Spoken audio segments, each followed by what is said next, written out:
Good morning, students of class 3rd. It is your EVS class. Today I am going to teach you chapter 5. Chapter name is housing and clothing, means आवास और कपड़े. Now let's start the chapter.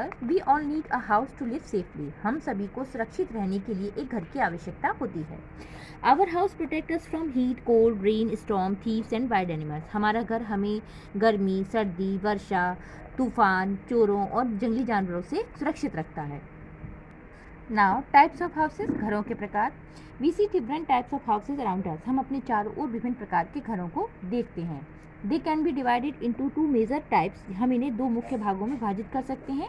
Permanent house and temporary house, means स्थायी घर और अस्थायी घर. First permanent house. पहले हम परमानेंट हाउस के बारे में जानेंगे.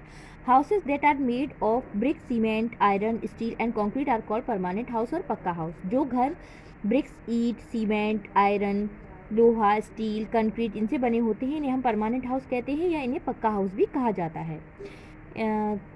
दे आर वेरी स्ट्रॉन्ग. ये बहुत ही मजबूत होते हैं. Can not be shifted from one place to another. और ये बहुत ही मजबूत होते हैं और इन्हें हम एक स्थान से दूसरे स्थान पर शिफ्ट नहीं कर सकते हैं. These houses mostly found in towns and cities. इस प्रकार के जो घर हैं वो मुख्यतः टाउन्स, शहरों और में मिलते हैं. यहाँ पे कुछ पिक्चर्स हैं परमानेंट हाउसेस की. Bungalow, single storey house, multi storey building.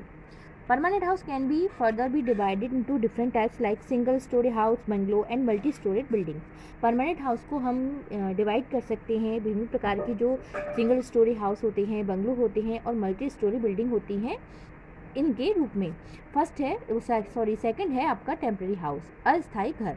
House that are made of wood, mud, straw, grass, bamboo and thatches और स्टिक्स आर कॉल्ड टेम्पररी और कच्चा हाउस. जो घर वुड, लकड़ी, मड, मिट्टी, स्ट्रॉ, ग्रास, बैम्बू इनसे बने होते हैं, इन्हें हम टेम्पररी हाउस या कच्चा हाउस कहते हैं. These houses can be easily seen in villages. इस प्रकार के जो घर हैं वो हमें आसानी से गाँव में देखने को मिलते हैं. Apart from kacha house, there are some other temporary houses like Karwan, tent, house boat, igloo, स्टिल्ट etc. कच्चा हाउस के अतिरिक्त कुछ जो अलग टेम्पररी हाउसेस होते हैं वो है caravan, tent, house boat, igloo, stilt आदि. फर्स्ट हम कारवान के बारे में जानेंगे. People who roam around from place to place are called nomads. जो लोग एक स्थान से दूसरे स्थानों पर घूमते हैं उन्हें नोमाडास कहते हैं. They live in caravan. ये कारवान में रहते हैं. एक caravan is a house of wheels. एक कारवान घर होता है पहियों का. Gypsies and peoples who work in the circus usually live in caravan. Gypsies और जो पीपल सर्कस में वर्क करते हैं वो इस प्रकार के जो घर होते हैं कारवान इसमें रहते हैं. सेकंड है tent. It is a house that is made of canvas. यह एक घर होता है जो कि कैनवास एक क्लॉथ होता है उससे बना होता है. It can be folded and carried along easily. ये इसको हम फोल्ड कर सकते हैं और आसानी से एक स्थान से दूसरे स्थान पर ले जा सकते हैं. NCC candidates, campers, nomadas, soldiers and construction workers are used the types of these houses. जो एनसीसी कैंडिडेट्स होते हैं, कैंपर्स होते हैं जो कैंप में जाते हैं लोग, नोमाडास और जो सोल्जर्स होते हैं, सैनिक हैं, कंस्ट्रक्शन वर्कर हैं, ये इस प्रकार के घरों को बनाते हैं और यूज़ करते हैं. Third, house boat. Some peoples also make house on boats. कुछ लोग अपने घरों को बोट्स पर बनाते हैं. These are called house boat. इस प्रकार के घरों को हाउस बोट कहा जाता है. It is made of boats. ये लकड़ी की बनी होती है. In India house boats are commonly found in Kashmir and Kerala. Bharat में जो हाउस बोट्स हैं वो मुख्यतः पाई जाती हैं कश्मीर में और केरला में. Igloo. In ice cold places like an Arctic peoples cut blocks of ice to make house called igloos. जहाँ पर ठंड ज़्यादा पड़ती है ऐसे स्थानों पर लोग आइस को ब्लॉक्स में काट कर हाउस बनाते हैं जिनको इग्लूज कहा जाता है. दे हैव राउंड ऑफ और डोम शेप्ड रूफ. इनकी जो रूफ होती है, छत होती है, वो राउंड शेप की होती है, डोम शेप की होती है. Usually Eskimos live in igloos. ज़्यादातर जो एस्किमोज होते हैं वो इग्लू में रहते हैं. Now fifth, stilt. House in place where it rain a lot. Houses are made of poles called stilt. जिन स्थानों पर जब बारिश ज़्यादा होती है वहाँ पर लकड़ी के पोल से घर बनाए जाते हैं जिन्हें स्टिल्ट कहा जाता है. वाटर कैन नॉट एंटर और wash away these house as they are high above the ground. जो पानी है बारिश का जब वो भर जाता है वो इन हाउसेज में, इन घरों में नहीं भर पाता क्योंकि ये ज़मीन से काफ़ी ऊंचे बने होते हैं। Now a good and clean house, एक अच्छा और साफ घर। ए हाउस में बी बिग और स्मॉल, एक घर छोटा या बड़ा हो सकता है। इट मे बी अ हट और ए बंगलो, यह एक झोपड़ी हो सकती है या एक बंगलो हो सकता है।